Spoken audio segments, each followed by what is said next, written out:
Episode 9 शक और साजिश का दीवार। 7 दिन के खेल के नाटक अब एक ऐसी अस्थि जंग बन चुका था। आर्यन खन्ना अपने आलीशान केबिन में बैठा था, लेकिन उसके हाथ में वो पुराने कागजात थे जो अवनी के अतीत का कला चिट्ठा खोल रहे थे। तभी दरवाजा खुला और आर्यन सबसे वफादार गार्ड अंदर आया। गार्ड बॉस, जिस हवेली और जिस कर्ज की बात ये लड़की कर रही है ना, उसकी असल फाइल कहीं और छिपाई गई है। कोई और है जो इस खेल के पीछे बैठकर हम दोनों को बेवकूफ बना रहा है। आर्यन अपनी कुर्सी से उठते हुए, आंखों में खतरनाक गुस्सा। यानी अवनी और मेरे बीच की इस दुश्मनी का फायदा कोई तीसरा उठा रहा है। पता लगा वो कौन है। इस बार गलती की गुंजाइश नहीं होनी चाहिए।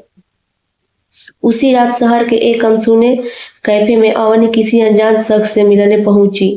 वो शख्स कोई और नहीं बल्कि आर्यन का पुराना दुश्मन विक्रम था, जो अवनी को बरगलाने की कोशिश कर रहा था। विक्रम हंसते हुए, वाह अवनी, क्या चाल चली है तुमने, एक खूंखार आर्यन खन्ना के खिलाफ।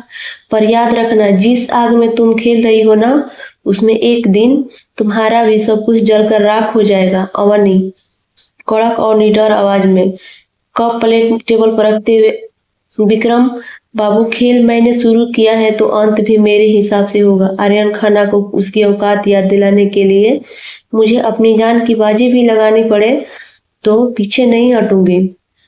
अवनी को नहीं पता था कि उसकी ये मुलाकात छुपकर कोई अपने कैमरे में कैद कर।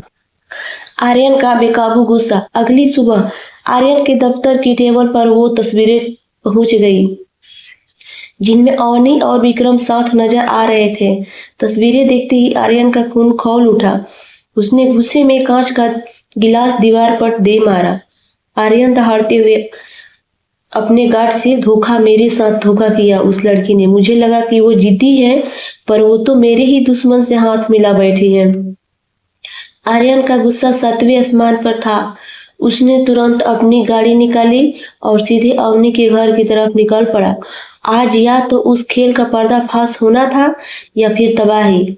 आमने सामने का खौफनाक टकराव। तूफानी बारिश की रात अवनी अपने कमरे में अकेली थी। तभी अचानक दरवाजे पर जोरदार धक्का लगा। दरवाजा टूटा और सामने खड़े थे आर्यन खन्ना, जिनकी आंखों में आग और चेहरे पर मौत जैसी खामोशी थी। आर्यन अवनी का हाथ कसते हुए, पकड़ते हुए, दांत पीसकर, अपनी बड़ी मासूम बनती थी तुम। मेरे ही दुश्मन विक्रम के साथ मिलकर मेरे खिलाफ साजिश रच रही हो। बोलो, क्यों ऐसा किया?